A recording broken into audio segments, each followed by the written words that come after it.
31 दिसंबर की रात आ रही है। सिल्लीगुड़ी के बड़े बड़े होटलों में डांस करने वाली डांसरें आएंगी। दार्जिलिंग के बड़े बड़े होटल बुक हो जाएंगे। रात रात भर शराब और शराब, बिहार के बड़े बड़े 5 स्टार होटल बुक हो जाएंगे और रात रात भर नाच गाना चलेगा। और मुसलमान नौजवान महंगे महंगे टिकट दे करके उन होटलों में जाके नाच गाने में शामिल हो, या अल्लाह की नाफरमानी हो रही हो, वहां पता चल जाए। एक मौलवी साहब का बड़ा अच्छा वीडियो मैंने देखा, बिहार के दरभंगा का वीडियो। मौलवी साहब निकाह पढ़ाने गए, देखा वहां बैंड बाजा बज रहा है। बारात आई है, बैंड बाजा बज रहा है। मौलवी साहब ने सबके सामने कहा कि जिससे नाच गाना हो रहा हो, बैंड बाजा बज रहा हो, उसमें मैं निकाह नहीं पढ़ाऊंगा। और मौलवी साहब चले गए और सारी कौम हक्का बक्का रह गई। अगर सारे मौलवी इत्तेफाक कर लें कि हम ऐसे लोगों का निकाह नहीं पढ़ाएंगे, ये कौम घुटनों के बल गिरेगी और इन हराम कामों को छोड़। अब सवाल ये पैदा होता है, किसी ने शिर्क कर लिया, किसी ने ज़िना कर लिया, अब तौबा करना चाहता है, अब सुधरना चाहता है, तो सुधर सकता है कि नहीं? तौबा कर सकता है कि नहीं? उसकी वापसी का कोई रास्ता है कि नहीं? ला शरीक लह व अशहदु अन्ना मुहम्मदन अब्दुहु व रसूलुहु। या अय्युहल्लज़ीना आमनुत्तकुल्लाहा हक्का तुकातिही व ला तमूतुन्ना इल्ला व अंतुम मुस्लिमून। या अय्युहन्नासुत्तकू रब्बकुमुल्लज़ी खलक़कुम मिन नफ्सिन वाहिदा व खलक़ मिन्हा ज़ौजहा व बत्थ मिन्हुमा रिजालन कसीरन व निसाअ वत्तकुल्लाहल्लज़ी तसाअलून बिही वल अरहाम इन्नल्लाहा काना अलैकुम रक़ीबा।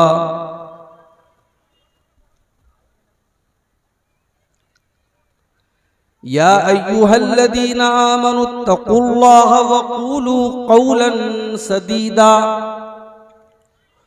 युस्लिह लकुम अअमालकुम व यग़फिर लकुम ज़ुनूबकुम व मन युतिइल्लाहा व रसूलहु फ़क़द फ़ाज़ फ़ौज़न अज़ीमा।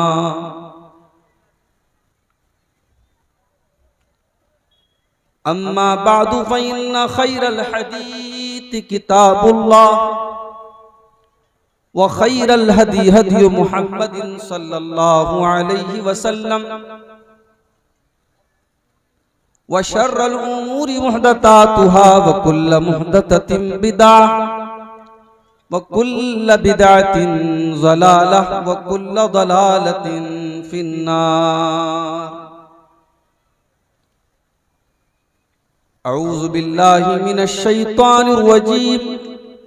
बिस्मिल्लाहिर रहमानिर रहीम। व इबादुर रहमानिल्लज़ीना यमशूना अलल अर्दि हौना व इज़ा खातबहुमुल जाहिलूना क़ालू सलामा वल्लज़ीना यबीतूना लिरब्बिहिम सुज्जदन व क़ियामा वल्लज़ीना यक़ूलूना रब्बना स्रिफ़ अन्ना अज़ाब जहन्नम इन्ना अज़ाबहा कान गरामा इन्नहा साअत मुस्तक़र्रन व मुक़ामा।